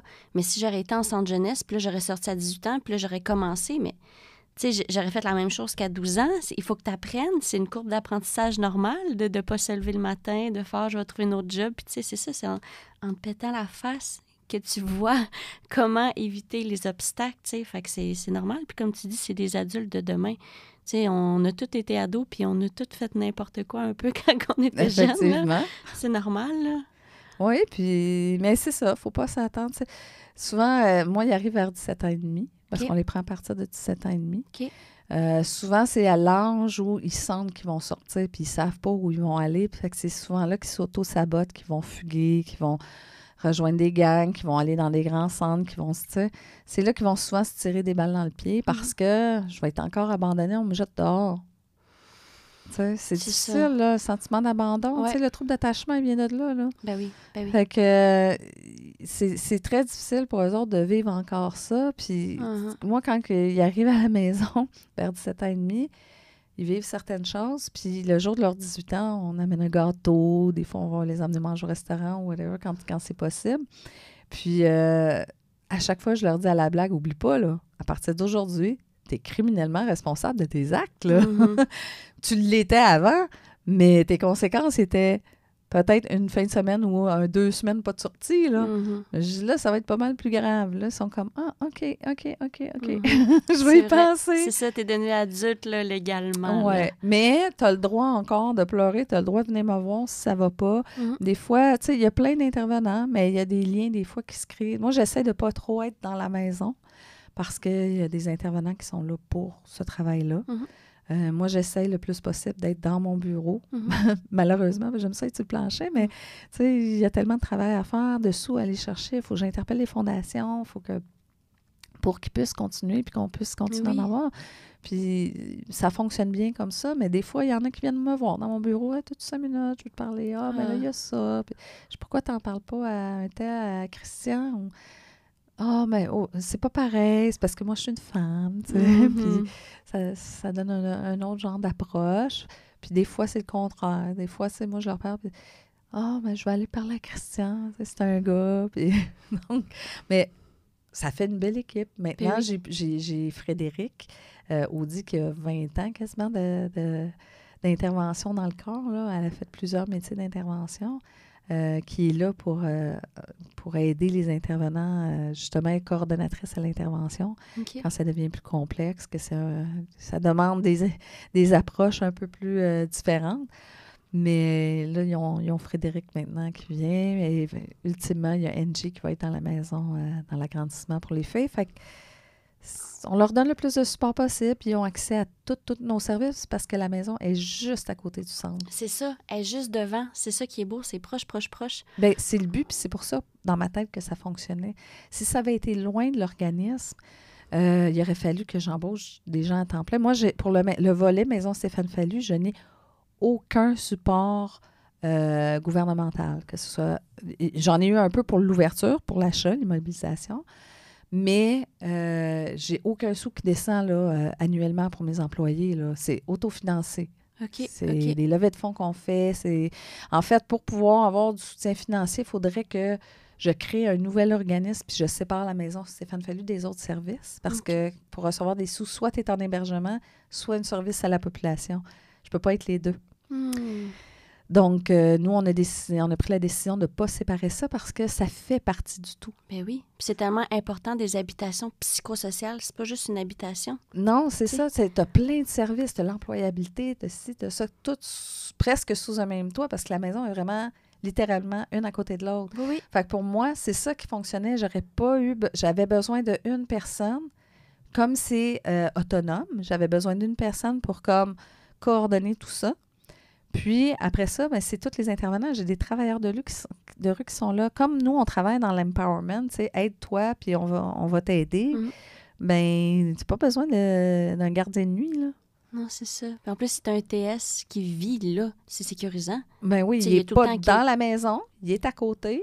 Donc, c'est pas envahissant. Mais c'est sécurisant, effectivement, de savoir qu'il y a quelqu'un qui peut être là dans quelques secondes. Là. C'est ça. Mais les travailleurs de rue, il y en a qui passent faire un tour. J'ai Sandra Frédéric aussi qui s'occupe, qui est chef à la tablée des chefs, mais est aussi travailleuse de rue. Fait qu'elle, une fois par semaine, elle va faire à manger avec les gars. Puis elle leur montre aussi, Francine aussi. Fait que tout le monde met la main à la pâte un petit peu, là. C'était un événement, ça aussi, que tu as fait là, récemment pour avoir des sous. C'était quoi? C'était le défi des chefs. Oui, c'est quoi ça? Le défi des chefs, c'est une de nos levées de fonds. On en a plusieurs. On en a 4 majeurs. Il y a le gala d'humour de Stéphane Fallu et ses invités. Ah oui, donc une fois par année. Oh, wow, OK. Ensuite de ça, on a un gala musical, un spectacle musical l'année dernière, c'était Soulja avec Rhymes, Farfadet et Diane. OK. Et cette année, ça va être Jay Scott. OK. qui va être au pôle culturel de Chambly le 10 avril. Et puis, on a le défi des chefs. On a un karaté-don aussi qui fonctionne super bien. L'année dernière, ils nous ont ramassé 12 000 en 2 heures. Là. Quand C'était même. très bon. Et puis, le défi des chefs, en fait, c'est qu'on a des partenaires qui vont nous donner des quantités de nourriture qu'on va mettre dans 5 boîtes. Puis, on va trouver 5 chefs à qui on va donner ces boîtes-là 48 heures avant le défi. Ils vont devoir... Parce que pourquoi on ne leur donne pas sur le champ? Puis cuisine là, c'est les cuisines. On n'a pas une cuisine MasterChef OK. où je peux mettre 10 personnes qui cuisinent en même temps, là, ou 5. Mais donc, on leur donne les boîtes. Ils ont la surprise 2 jours avant. Bon, moi, il faut falloir que je cuisine avec ça. Donc, ils préparent leur cuisine. Puis, le soir du défi des chefs, bien, ils terminent ça puis ils font leurs affaires. Donc, les convives achètent leur billet en ligne. Ça coûte 75 $ le billet. OK. Et puis, ils vont pouvoir goûter à chacun des repas et puis noter les repas. Puis, un chef gagnant. Cette année, c'était Chef Gavin de la buvette du quartier à Brossard. Mais dans la compétition, on avait aussi la finaliste de MasterChef l'année dernière, Fadoua. OK. On avait Chef Oli, qui est à TVA. On avait Chef Ross aussi, qui est à Radio-Canada. Puis, on avait Chef Steven, qui est un restaurateur de Chambly, restaurant La Taverne, du Vieux-Chambly. Donc, on avait quand même 5 bons chefs Ben oui. qui font partie de là pour 75 $ Wow. le billet. Donc, ça a été une très belle soirée, ça aussi. On essaie d'être sortir de la boîte encore, puis être un peu innovant là, dans nos façons d'aller chercher des sous. Mhm. On peut faire des dons en ligne aussi, évidemment. Là. On va sur le site POSA, POSA SDM, pour POSA Source Démon, donc posasdm.com. Puis on peut aller faire des dons en ligne sur la plateforme Zephy par là. Mais c'est ça, on essaie de faire plein de façons de travailler pour aller chercher le plus de sous possible. La Fondation de la DPJ, est-ce qu'elle vous aide? En fait, elle va aider le jeune directement. La Fondation de la DPJ à Montréal nous ont donné des sous quand on a acheté la maison, un peu de sous, mais ce que la Fondation va faire, c'est aider le jeune directement, puis c'est bien correct comme ça, c'est-à-dire si il y a les premiers loyers ou s'il y a besoin des bottes de travail, par exemple, il y a besoin des bottes de travail, ou quoi que ce soit. On a des généreux donateurs aussi, tu sais, tu peux avoir un magasin de chaussures qui va dire, bon, ben moi, j'offre une paire de chaussures à tous tes jeunes, ou une boîte qui vend des manteaux d'hiver. Bon, moi, je vais offrir un manteau d'hiver neuf à chacun de tes jeunes. Donc, on a souvent des partenaires qui vont avoir une pensée pour nos jeunes. Là, on avait fait une petite levée de fonds pour pouvoir acheter des cadeaux de Noël pour les jeunes de la maison. Souvent, ça va être leur premier Noël en dehors de la DPJ. C'est tellement important. Comme tu dis, quand ils sortent à 18 ans, tu leur donnes un gâteau. Juste ça, là, c'est fou. Toutes les fêtes, là, ouais, c'est ça. C'est significatif. Ben oui. Donc, on a réussi quand même à ramasser près de 6 000 $. Oh, wow. Mais c'est pas juste pour eux. Parce que ça fait beaucoup, là. Ces jeunes, là, je ne donnerais pas 1 000 $ par cadeau. Il y a des limites. Mais on leur offre des beaux cadeaux, des choses. Moi, j'ai déjà vu un jeune, il a reçu une manette de jeu, là, une espèce de manette Xbox, je ne sais pas trop quoi. Mon Dieu, on aurait dit que j'avais acheté une Ferrari. C'était fou. Il était tellement heureux, là. C'était beau à voir. Puis... donc, c'est ça, mais le reste, on achète leurs cadeaux. Il y a le marché Tondreau qui nous a offert la nourriture pour pouvoir leur offrir un beau repas de Noël. Puis, le reste des sous, on a décidé d'acheter. On a fait la même chose l'année dernière, c'est qu'on achète des cadeaux aux jeunes de la DPJ qui, le soir de Noël, ne pourront pas... vont être au centre jeunesse. Donc, ils n'ont pas de famille à l'extérieur, sont retirés de leur famille. Donc, on a acheté une centaine de cadeaux quand même là, à travers tout ça. Là. J'ai magasiné fort, mais pas loin d'une centaine de cadeaux. Qu'on va aller leur porter justement demain. Là. Les pompiers de Chambly, hier, ils ont tout emballé ces cadeaux-là pour nous. Puis, on va les porter ensemble demain là, au centre jeunesse. C'est inspirant, wow. Donc, c'est des petits gestes qu'on peut faire. Puis, des fois, on se dit, on se met encore du travail sur les épaules, mais c'est tellement rien. Là. C'est ça. Ça se fait. Il faut arrêter de se dire, non, je ne peux pas, c'est trop. C'est plus...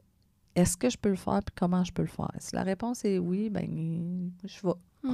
Tu vois pas ça comme... C'est pas comme du travail, c'est un lien que tu crées, puis comme tu dis, c'est son sentiment d'attachement, puis qui se valorise lui là-dedans. Exactement. Ça vaut tout l'or du monde que quelqu'un comme ça va créer son estime de soi. C'est de même que ça part dans la vie, là. Oui. Puis toute l'équipe est très bienveillante comme ça. C'est une équipe bienveillante auprès des jeunes qui eux aussi... Mais eux, je les ralentis un peu des fois. Je leur dis, OK, là, mais là, t'en fais trop, tu vas t'épuiser. Oui, c'est ça. Il faut trouver penser à nous l'équilibre aussi. aussi. Il faut trouver l'équilibre. Il faut qu'on trouve ça, mais moi, j'aime mon travail. Ça ne me dérange pas de travailler. C'est ça, ça te nourrit, tu sais. C'est ça, mes enfants sont grands, là. Mon grand garçon, 19, va avoir 20, est au cégep. Ma fille est à l'université, elle est partie. Mon chum, moi, puis peut-être un chat. Peut-être un chat, petit message subtil. Ah, mais c'est le fun, ça fait que tu as du temps puis de l'énergie, puis ça fait du sens. Puis ces jeunes-là, là, parle-moi donc techniquement, là, ils peuvent habiter là combien de temps dans la maison? Bien, en fait, ils peuvent habiter jusqu'à 2 ans. Jusqu'à 2 ans. Certains jeunes, c'est 3 mois. OK. Et au bout de 3 mois, il y a des choses qui se sont installées rapidement. Il y en a un qui avait déjà vécu dans un foyer de groupe. Puis lui, on a réussi à y avoir un PSL, puis il était déjà prêt. Là. Il y avait une belle maturité. Pas que les autres ne sont pas matures, ils sont matures aussi, mais certains n'ont pas eu les outils. Lui a eu la chance d'avoir certains outils plus jeunes. OK. Il y en a un autre que ça fonctionnait vraiment pas avec ses parents. Puis au bout de 5-6 mois, ben, tranquillement, la relation s'est rétablie. Puis il a décidé de retourner vivre chez ses parents. Donc, ça s'est replacé. Maintenant qu'il a 18 ans, maintenant qu'il peut prendre, ses parents ne le voyaient plus de la même façon parce qu'il est rendu majeur. Lui, il avait aussi une autre approche avec ses parents. On a travaillé ça aussi en disant, va donc manger avec tes parents en fin de semaine. Il y en a d'autres qui c'est au bout d'1 an. Donc, c'est vraiment au rythme de chacun. C'est jusqu'à 2 ans. Mais on laisse quand même la porte ouverte que si jamais le jeune a fait l'effort qu'il fallait, puis à un moment donné, il y a eu un changement dans son projet de vie où il fallait qu'il fasse un test d'équivalence, puis après ça, qu'il fasse un DEP. Ensuite, qu'il trouve du travail, qu'il se mette de l'argent de côté pour aller en appartement, mais qu'il a toujours fait... Pas qu'il n'a pas fait d'erreur, mais qu'il a fait des efforts dans le sens où il devait aller, ben on peut y laisser ça jusqu'à maximum 3 ans. On peut y rajouter 1 année si on voit que le besoin est là réellement, que c'est pas parce qu'il a tout flobé, puis non, si je t'en laisse plus, je pense pas que tu vas apprendre plus dans 1 an si tu as eu 2 ans puis tu n'as rien fait avec. Là. Donc, c'est ça. Mais ça peut arriver aussi que l'endroit n'est pas fait. Il y en a des jeunes que c'est arrivé qu'on a dû les accompagner. On ne les a pas mis dehors comme ça. Là. On les a accompagnés à trouver autre chose. La seule raison pour laquelle on mettrait dehors, c'est s'il y a un danger imminent pour les autres, là, c'est sûr. Mais sinon, on appelle les parents, on appelle un PQJ, on appelle d'autres ressources pour essayer de trouver. C'est déjà arrivé que la personne avait besoin d'une surveillance 24/7. Là.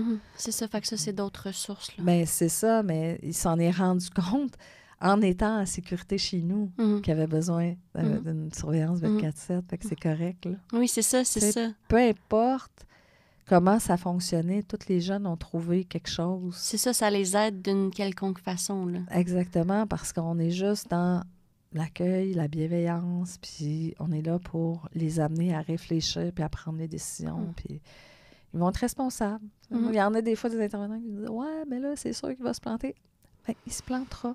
C'est ça. C'est correct. Il va apprendre. Oui. C'est plate. Ouais, mais ça me fait de la peine. Ben oui. C'est ça, parce qu'on développe quand même... un attachement, à tous les jours, tu vois les 6 gars, là. C'est sûr que il n'y a pas de garde, puis toi, tu as celui-là, toi, tu as celui-là. C'est sûr qu'il y a certains jeunes qui sont désignés plus à certains intervenants dans le suivi de leur plan de vie. Mais sinon, tout le monde, on travaille ensemble. Là, c'est tous nos jeunes. Là. Oh wow, c'est une belle équipe, ça. Puis les jeunes, ça leur coûte combien, mettons, un loyer, un mois de loyer, là? Bien, en fait, c'est pas un loyer, c'est un service. Parce qu'il n'y a pas de bail établi. C'est un service, c'est 600 $ par mois. On y a pensé. On a pris la réflexion de dire, on charge-tu un loyer, puis combien qu'on charge? Ouais, c'est la ça. réponse était oui. Puis la réponse est aussi, ça peut pas être juste 200 $. OK. Parce que même à 600 $, il y en a qui, au début, ils s'en foutent un peu. Ils sont comme, juste 600 $, travaille à temps partiel. OK.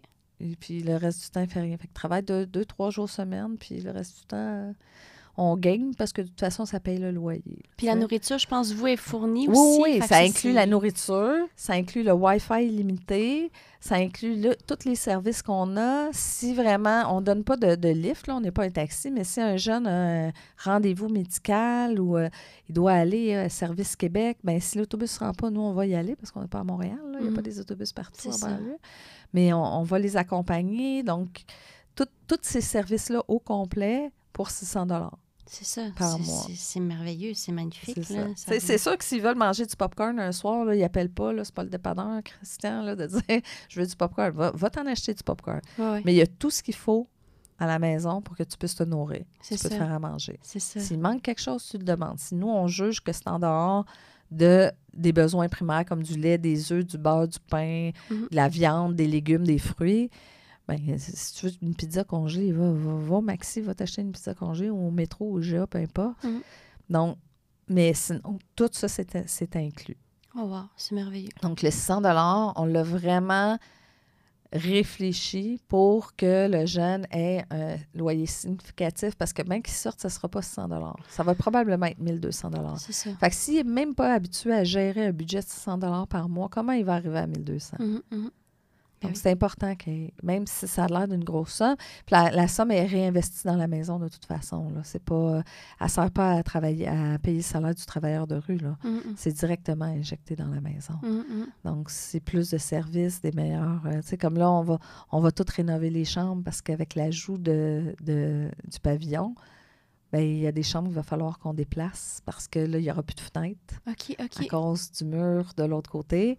Donc, on va en profiter pour faire ça, mais ça ne viendra pas du 600 $. Mais si à un moment donné, il faut rafraîchir les murs de ta chambre, il faut bien que je la prenne quelque part, l'argent. Bien, mais c'est ça qui est important. Donc, c'est un peu comme un autofinancement, mais en même temps, qui est positif pour le jeune parce qu'il apprend à gérer un budget. Ben oui. Pas de 100 ou 200 $.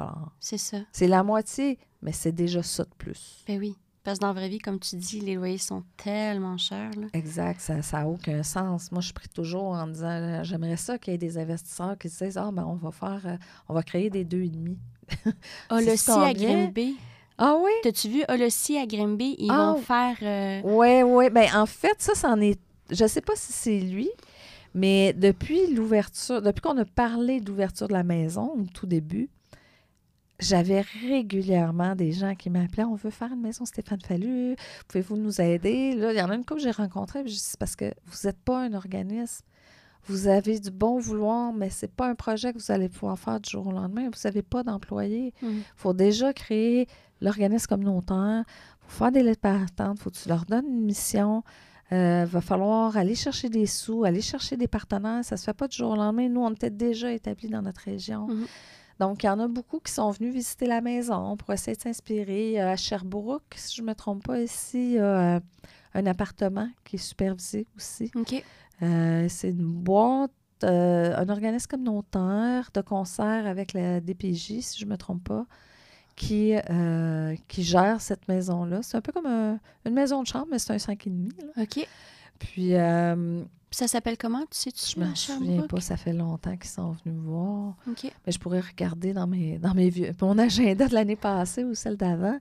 Puis il y a un autre monsieur qui est venu me voir justement, qui est de la région de l'Estrie, qui m'a dit qu'il voulait ouvrir des appartements supervisés. C'est ça qui est le fun, c'est que tu es inspirante vu que toi, tu l'as créé pour vrai. Fait que, tu sais, ça l'inspire les gens à faire à leur façon, tu sais, pas refaire le modèle exact comme toi, parce que, tu sais, c'est impossible de refaire pareil. Bien, en fait, tu sais, au début, l'idée, c'était d'en faire un peu partout au Québec. Mais là, on se rend compte qu'avec les peu de moyens financiers qu'on a, c'est presque impossible.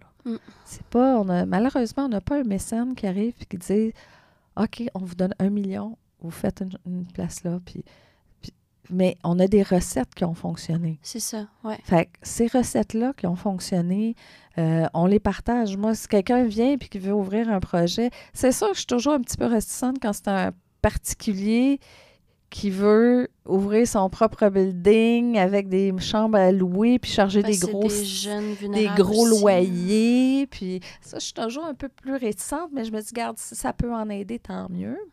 Mais on a accompagné beaucoup d'organismes, là, puis de gens à dire, ben voici c'est quoi le code de vie de la maison. Voici comment on recrute. Viens voir le fonctionnement de la maison. T'sais, on fait affaire avec Moisson Rive-Sud pour une partie de la nourriture. On va aller demander à d'autres comme Cargill, tout ça pour la viande, qui est un producteur de viande. On va aller demander...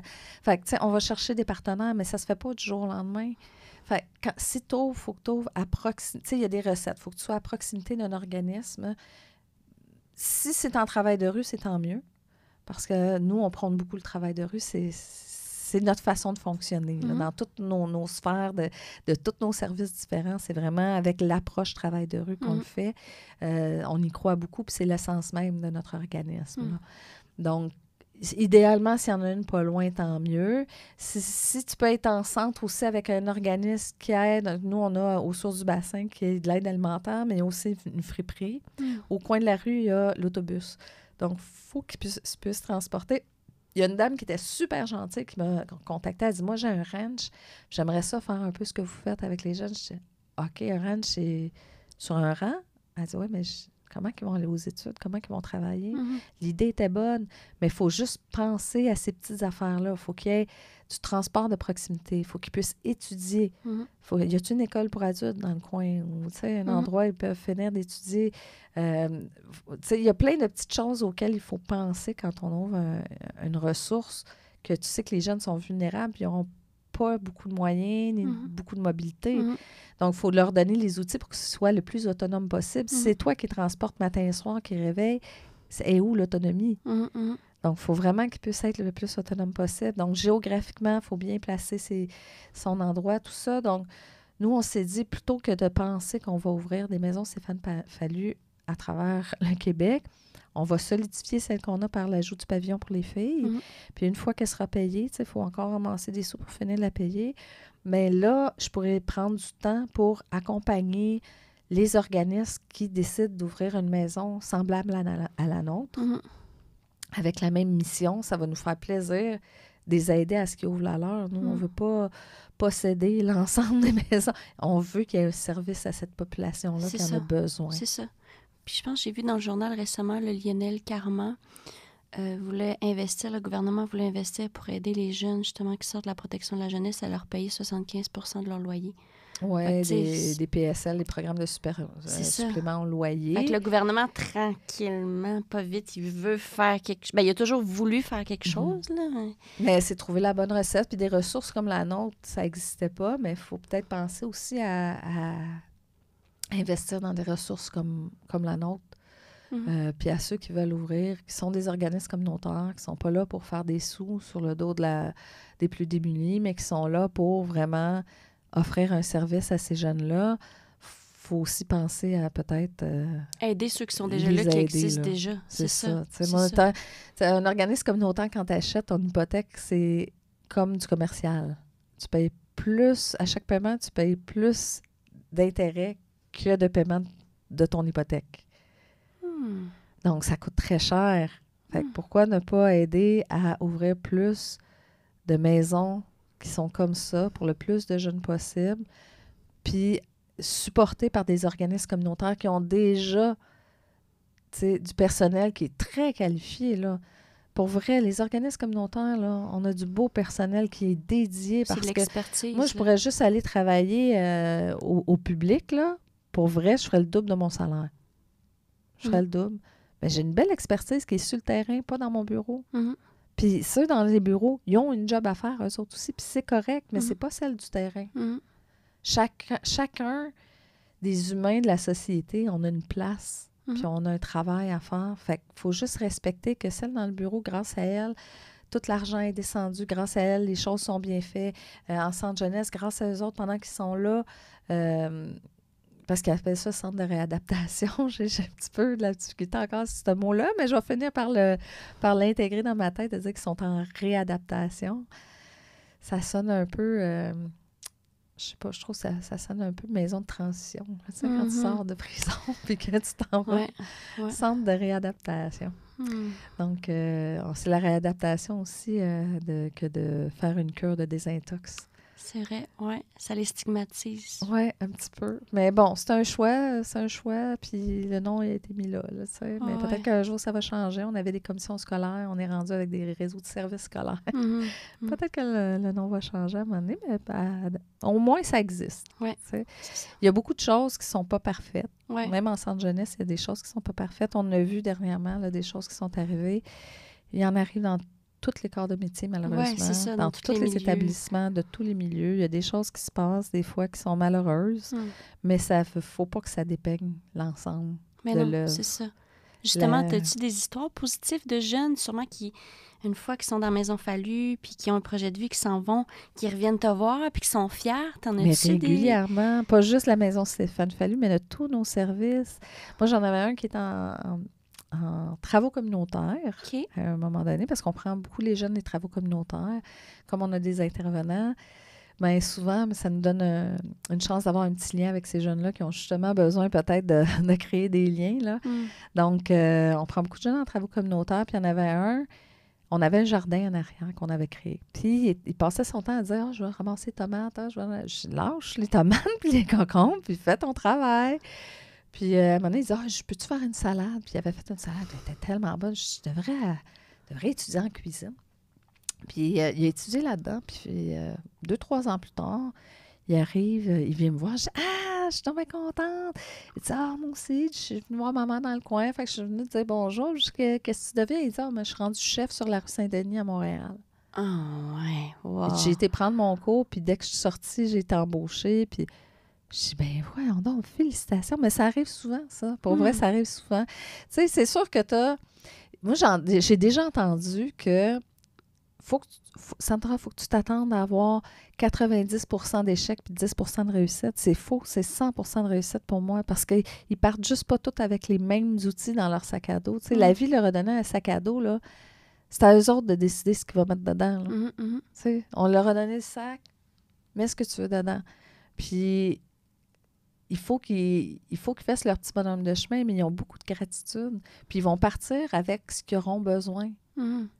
C'est ça, chaque humain a un potentiel. C'est ça. C'est pas à cause que t'es poqué que tu peux pas compter des buts avec ta poque de hockey. Il faut juste que tu vises quelque chose. T'sais. Exactement. Puis, tu sais, moi, je me dis souvent, t'es qui comme humain, toi, pour décider? Tu sais, quand j'ai dit tantôt les jurons, là, c'est l'Église qui a décidé, c'est des humains qui ont décidé que c'était pas acceptable. Des jurons, c'est quasiment rendu dans notre patois québécois. Ben oui, là, c'est ça. C'est vraiment ça. Mais c'est un humain qui a décidé que c'était un blasphème.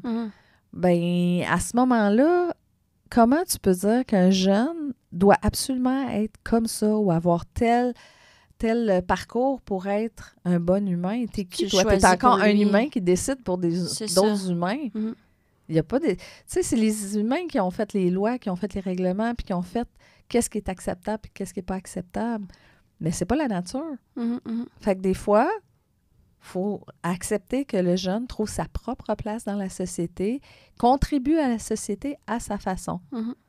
C'est ça, à sa façon. Puis à l'endroit où il est au moment où ça arrive. Tu sais, un jeune, peut-être qu'il va dire « moi, je vais travailler dans un dépanneur. J'aime ça travailler dans un dépanneur. Cause pas la tête, blablabla. » Ben, c'est correct, il est rendu là, mais au moins il travaille. Puis il parle avec des clients, puis il gère le gaz qui sonne. Puis tu sais, c'est quand même, t'apprends quelque chose là, à travailler dans un DEP. Là. Ben c'est ça. Puis, tu sais, on veut pas qu'il soit en situation d'itinérance, mais mettons qu'il l'est, là. Moi, j'ai déjà entendu quelqu'un, puis il n'est pas tout seul, là, mais il me dit moi, ceux qui quittent, là, ben, je sais que l'argent, ils vont aller s'acheter une bière. J'aime mieux y acheter un hamburger, mais peut-être qu'il n'aime pas ça, les hamburgers. Peut-être qu'il déteste ça. Ouais, mais c'est mieux que rien manger. Ouais, mais peut-être que là, le gars, il est dans la rue. Il n'y a rien devant lui. Il est complètement dépité. Peut-être qu'une bière, ça lui aurait fait du bien à son moral.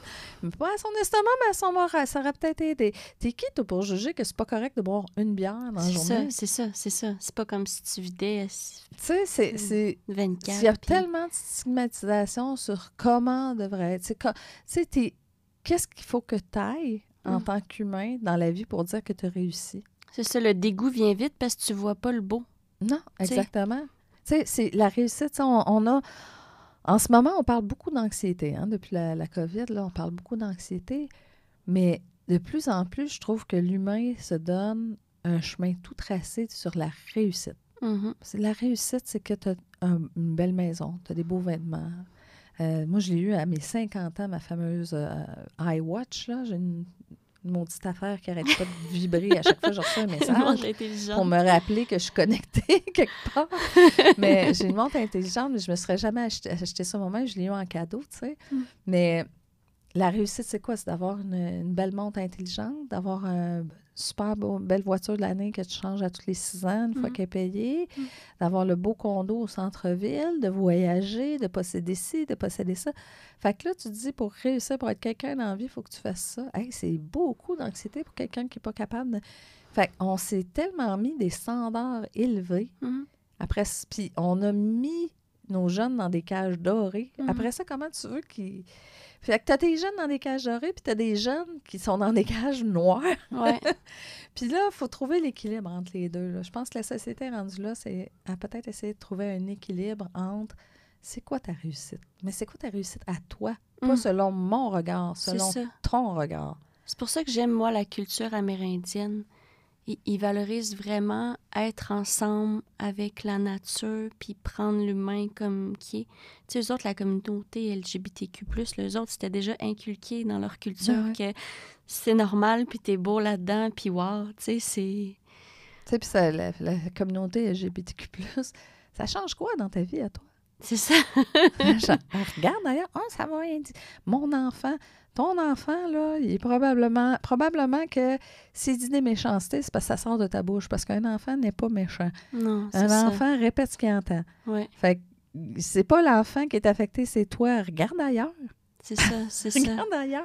Mais il y a beaucoup encore de stigmatisation. Mais... Ben oui. Puis même auprès des jeunes, tu sais, souvent, j'entendais des fois, je voyais sur les réseaux sociaux, « Ah, il y a encore eu de la casse dans les voitures. Ça doit être les jeunes du centre jeunesse. » Hey, lâche-les. Lâche-les. Pour vrai, moi, mon frère est en centre jeunesse, mais autour de chez nous, là, il y en avait des petits tannants qui étaient pas en centre jeunesse. Oui, qui allaient péter des chars. C'est ça, parce que tu connais pas... intros. C'est ça, quand tu connais pas quelque chose, c'est ça, c'est tes billets après ça qui... Exactement. Fait que, tu sais, je pense que faut que la société se réévalue puis qu'elle prenne un pas de recul puis elle se dise qu'est-ce qu'on veut comme société dans 15 ans, 20 ans, 30 ans, tu sais. C'est ça. Individuellement, voyez-vous pas trop loin. Parce que vous allez arrêter de pédaler à un moment donné, vous allez retourner en arrière. Mais collectivement, il faut commencer à arrêter de penser que les gouvernements vont nous changer. Changeons nous-mêmes. C'est nous, les gouvernements, de toute façon. Puis c'est Exactement. ensemble, comme tu dis, que ce soit les immigrants, les cultures. Tu sais, on est tous différents. Il y a tellement de diversité de religions, de cultures, des personnes de parcours. Là, justement, OK, peut-être les jeunes des centres jeunesse sont poqués, mais le monde aussi normal sont poqués. Il y en a qui font de la dépression, il y en a qui viennent de l'armée, juste les immigrants. Tu sais, je veux dire, on est tous poqués un peu à notre façon. Exactement. Anyway, là. Il y en a qui ont plus de résilience que d'autres. Puis, tu sais, ça se développe, la résilience, mais il y en a qui ont de la difficulté à développer ça. Il y en a qui sont nés avec ça, d'autres non. Fait que c'est comme individuellement, choisissons de se respecter. Puis, entraidons-nous. La maison de Stéphane Fallu, on a réussi à la créer en équipe. Il y avait Philippe qui était là. Stéphane était là, le conseil d'administration. Christian, à un moment donné, il dit « Caroline, je pensais que j'étais intervenant, pas déménageur. » Multitask. On reçoit des dons, puis là, ouais, on a déjà des bureaux, mais ils sont maganés. Ceux qu'on nous donne ne sont pas maganés. Ça serait cool que le jeune rentre dans la chambre pas magané. OK, va sort les meubles, va rechercher des meubles, parce qu'on ne peut pas payer des déménageurs à 400$ de l'heure. Fait qu'on est des déménageurs, on est un peu toutes, là, tu sais. C'est ça qui est beau. Drôle. Mais c'est ça, c'est investissons-nous dans notre propre société, tu sais. Puis peut-être, s'il y en a qui veulent faire du bénévolat, toutefois, demandez-vous ce que vous pouvez apporter comme bénévolat. OK. Parce qu'il y en a beaucoup qui demandent, ils disent, moi, j'aimerais ça faire du bénévolat, nanana. OK, qu'est-ce que tu veux faire? Ben, c'est quoi vos besoins? Ben, moi, regarde, tu peux venir dans les levées de fonds pour venir aider. Si tu veux venir laver les murs, aider à faire le jardinage, aider à peindre les murs, c'est correct. Ouais, mais moi, j'aimerais ça intervenir parce que j'ai déjà été en DPJ. Ouais, mais on a déjà des intervenants. Puis je peux pas laisser quelqu'un d'extérieur. Enfin, demandez-vous qu'est-ce que vous pouvez faire. Si ça a été, moi, j'en ai une, elle est comptable. Elle dit, ben, je peux t'aider à ta tenue de livre. Parfait. C'est ça leur force à eux, qu'est-ce qu'ils peuvent apporter. Oui. Si vous avez des forces, là, utilisez-les à bon escient. Allez voir un organisme. Moi, là, je fais telle affaire. Ou moi, j'adore faire à manger. Avez-vous besoin d'aide? Non? OK, je vais aller voir un autre organisme. Peut-être qu'il y en a un autre qui a besoin d'aide pour faire de la cuisine. Tu sais, des papas trop lentes qu'il y en a. Si tu aimes faire de la cuisine, va voir une papa trop lente.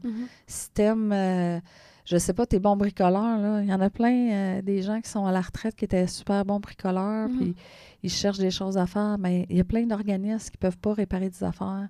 Oui, sans que ce soit de la grosse charpente, de la plomberie ou de la soudure. Mais mettons, t'es plombier, là. Pourquoi tu dirais pas, hey, moi, je donne une journée de travail par année à un organisme. Une journée de travail par année. Fait que je vais aller voir un organisme, je vais dire, moi, je donne une journée de travail, fait que si tu as un problème de plomberie, tu viens me voir, moi, je te chargerai rien, là. Puis, hey, imagine si toute la société contribuait comme ça. Oui, puis c'est gratifiant, là. Moi, c'est ça, je suis comme dans le monde de la licorne avec des lunettes roses, des fois. Mais tu sais quoi, la maison Stéphane Fallu, on l'a bâtie avec des lunettes roses, puis des licornes. Puis on y est arrivé. Mais si, tu sais, les gens, allez vous investir selon votre compétence à vous, pas celle que vous aimeriez avoir, mais votre compétence à vous, allez l'investir. Même si, comme je dis, c'est une journée par année. Ou des entreprises. Mettons une entreprise en ébénisterie, là, propriétaire, appelle des... Tu sais, puis tu vas tomber sur un organisme qui va dire « Hey, moi, il fallait que je refasse ma cuisine.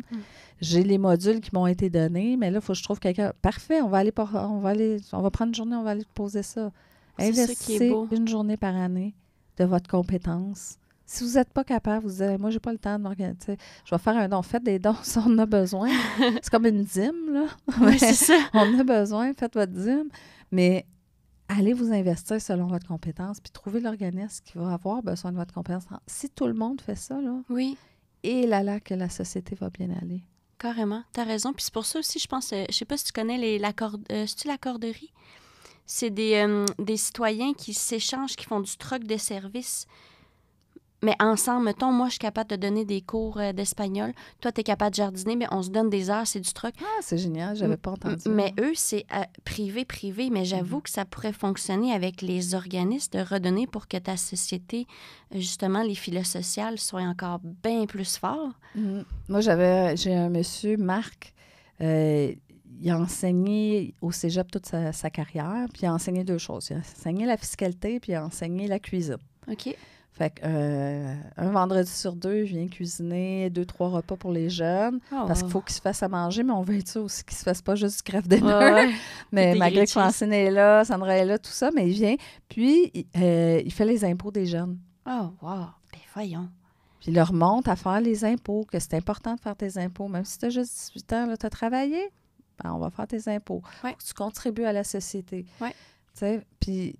il en fait même pour les jeunes du centre jeunesse, mais c'est la même chose, tu sais. Passe par un organisme. Je sais qu'il y a des citoyens, des fois, qui veulent se créer leur propre affaire, puis qui vont dans les rues, puis évitez ça parce que vous mélangez le monde après ça. Là. Les travailleurs de rue sont comme, OK, mais t'es qui, toi? C'est ça, chacun leur spécialité. Qui investit dans la rue, mais là, moi, je mets où mon énergie? Tu sais, je suis déjà implantée, je suis déjà là, ça coupe les liens. Allez voir les organismes. Vous êtes un citoyen qui voulait vous impliquer. Il va y avoir un organisme qui va avoir besoin de vos compétences. Faites juste arriver en annonçant vos compétences. Moi, je suis bon là-dedans. Qu'est-ce que je peux faire? Oh, wow. T'es tellement inspirante. Merci, c'est tellement beau, c'est valorisant, c'est... Non, je suis pas fine, je suis réaliste. Puis pour te remercier, je voulais... Tu sais, j'en ai pas 6, là, parce qu'ils nous ont donné juste 2. Mais dans le fond, le Zoo de Grimby te donne 2 billets pour tes jeunes. Fait que c'est bon encore pendant 1 an. Fait que je sais pas, je sais qu'il est ouvert l'hiver, mais tu sais, peut-être l'été, ils vont plus triper, là. Puis il y a aussi une petite carte de gaz parce que t'es quand même venue de Chambly. Ah, merci, t'es fine. Mais j'en ai un qui est originaire de Granby en ce moment. Fait que s'il va visiter sa famille, je donnerai les billets pour qu'il puisse y aller avec un membre de sa famille. Ben oui. Puis s'il est originaire de Granby, je pense qu'eux autres, ils ont déjà... ceux qui habitent à Granby, ils doivent avoir des billets gratuits. Mais il semble qu'il y a une passe, ils ont de quoi de même aussi. Ah, peut-être. On va regarder parce ça. Parce que ma cousine, elle vient de Granby, puis il me semble qu'il y a de quoi là, pour les résidents de Granby. Parfait. Mais ça va être utilisé à bon escient, c'est ça. Je vais peut-être le mettre dans le cadeau de Noël. Là. Ben oui, ça serait un bon cadeau de Noël. Exact. Ah, super. Ben merci d'être venu. Puis j'espère que tu vas inspirer plein d'autres gens pour justement faire des projets comme ça qui vont aider, puis que les citoyens vont avoir le goût de contribuer là, au monde. Ah, ben merci, Merci. d'être une voix puis de partager toutes les connaissances. J'ai écouté tes autres podcasts. Je trouvais ça vraiment génial. Ah, t'es fine. Bravo pour ce que tu fais. Merci. Merci. Fait que joyeux temps des fêtes. Toi aussi. Bye. Bye.